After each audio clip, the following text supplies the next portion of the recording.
Hello everybody, it's John and I'm back in the Geek Corner. Even though it doesn't really look like a corner, it's kind of like a flat wall behind me, but trust me, there's a corner over there somewhere. I just want to talk today about video game consoles, and there has been some buzz kicking around about the possibility that the PlayStation 4 and the Xbox One are going to be the last true video game home console. And I don't know if I necessarily agree with that. There are a couple of hurdles that have to be overcome before we could totally give up video game consoles.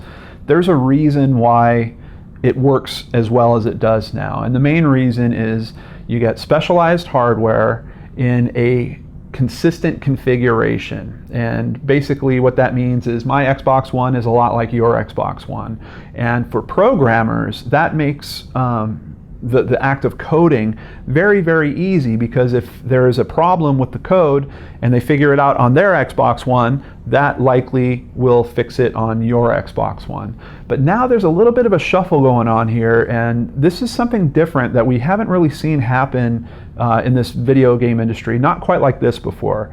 Now there is a new version of the PlayStation 4 coming out. I believe it's called the Neo, and there is also a new version of the Xbox One coming out called the Scorpio, as well as a smaller, thinner version of the existing Xbox One called the Slim or the S.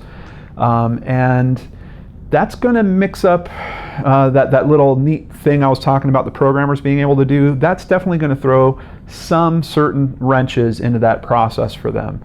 Now, Windows as a platform has been moving to this different type of architecture, particularly for programming games, and I think that they're going to try to use some of that same, and I'm talking about Windows for PC, I think they're going to use some of that same architecture in the new Xbox One Scorpio. So essentially, it's almost like there will be this layer of the system that understands that, hey, I have more processing power than a regular Xbox One, so I can turn these additional graphic features on and make the game look prettier and things like that.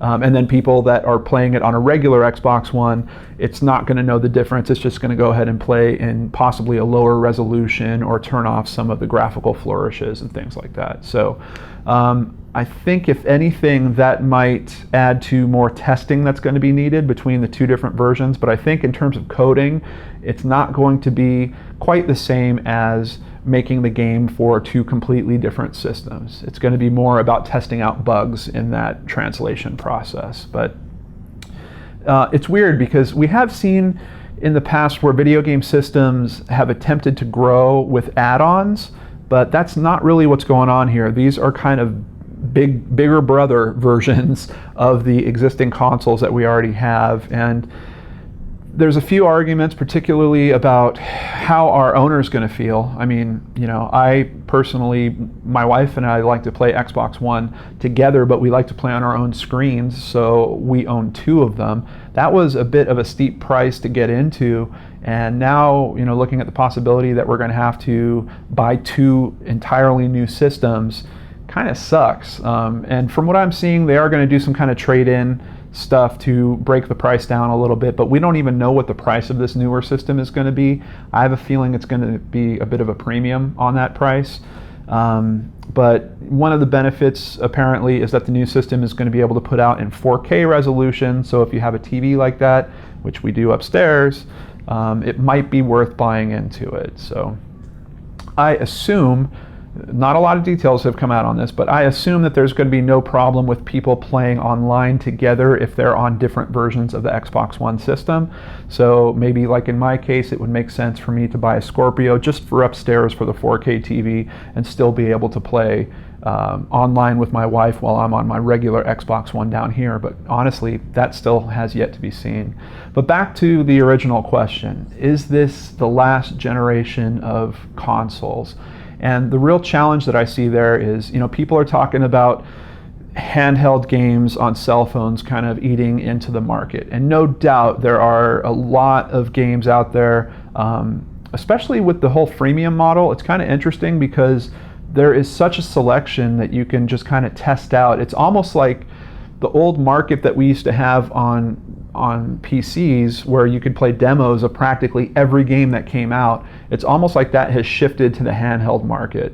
But I have to tell you, and tell me if you have suggestions here or if you think I'm incorrect in this. When I play games on my cell phone, they're not as engaging. Those games seem to be programmed specifically for short-term play. I am seeing some things in terms of graphics that I think are pretty cool, but the controls are really not that great.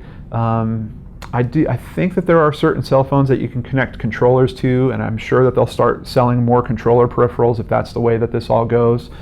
But I don't think that the cell phone is really the thing to all of a sudden absorb all the gaming that's happening on consoles. I don't think the cell phone is strong enough yet. Is there a possibility that it will come to that? You know, it wasn't too long ago when people thought that Netflix was a pie-in-the-sky dream, that you would never be able to stream a whole movie over the internet because of how much bandwidth it would take and the expense incurred with all that. And obviously, there's plenty of us watching Netflix nowadays. So I think as the handhelds get a bit more powerful, maybe we are going to see that erode into what would be considered previously console games, you know, maybe like the Rocket League type of game that you would play on console nowadays might slide over to the handheld. As a matter of fact, I'm not sure why there isn't a Rocket. Is there a Rocket League on handheld? Let me know if you guys have tried it, but there really should be, because that seems like a game that would kind of suit that format well. It is already a game that you could set up to have short matches, so you don't have to play it, you know, for an hour to make sure you get to a save point or something like that. But outside of all that, it is kind of weird seeing what's going on with the consoles. Now we have virtual reality that's coming into play around all this. I still don't know if that thing's going to catch or not. I'm seeing some interesting, what looks like demos to me. But when I think about the reality of playing in a headset for extended periods of time, it doesn't really appeal to me, particularly if the controllers are taking full motion. You know, I had a Kinect on the 360, and while I did enjoy some of the software that came out with it, you would get pretty tired after playing for an hour or so, and definitely not able to take on the same type of game that, you know, if you're just playing with a handheld controller on your Xbox One, you could sit down for 4 hours or 6 hours, or if you're real hardcore, even 8 or 10 hours. I don't see that happening with the virtual reality stuff, so I don't know if it's going to be more of a little kind of niche market.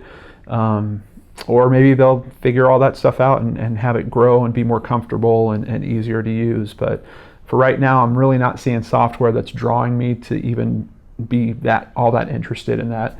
I do watch YouTube videos with video gamers that are playing in the virtual reality stuff.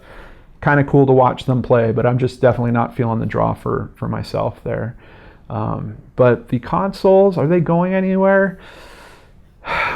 It really boils down to, is there going to be a market, right? Is there going to be someone like me that is willing to shell out some money for a console that is geared specifically for gaming, which is a different amount of money than like a PC that's geared for gaming. I mean, PCs that are geared for gaming, you can spend a ton of money on.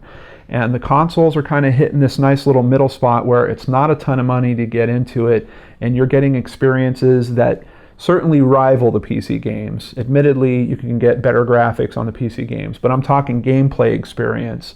They're easily rivaling what you can do on PC at a much lower price point, and I think that's going to keep them around for a while. But someday, yeah, your cell phone will certainly be just as strong or powerful as the Xbox One is currently. It's probably a matter of just a handful of years off, maybe a decade at most. But then you also have to consider what resolution are we going to be looking at that time. I mean, we're into 4K now, or are we going to be into 12K or 24K then? Is there a point to seeing at resolutions that are that fine? Like, will our eyes even register it? There are a ton of questions and things that have to shake out. And I don't see the consoles going away for at least the next 10 to 15 years. I think there needs to be some type of radical shift in the culture of gaming, which might happen. But from the games I'm seeing on my cell phone, I don't think that's it yet. I don't think we're there yet. But this is where I hand it off to you. What do you guys think? Let me know. Are there games that you're playing on your cell phone that you think rival the consoles, that are taking time away from your consoles? Or are they always games that you're just going to play when you're sitting on a subway or with family members you don't want to talk to, or things of that nature? And do you think that the consoles are dying sooner than I'm talking about? And please let me know your reasons for it. I'd be very curious to hear that. Thank you so much for joining me on this episode of the Geek Corner. Hope we didn't go too geeky. I think we kind of kept it in the mid-geek range here.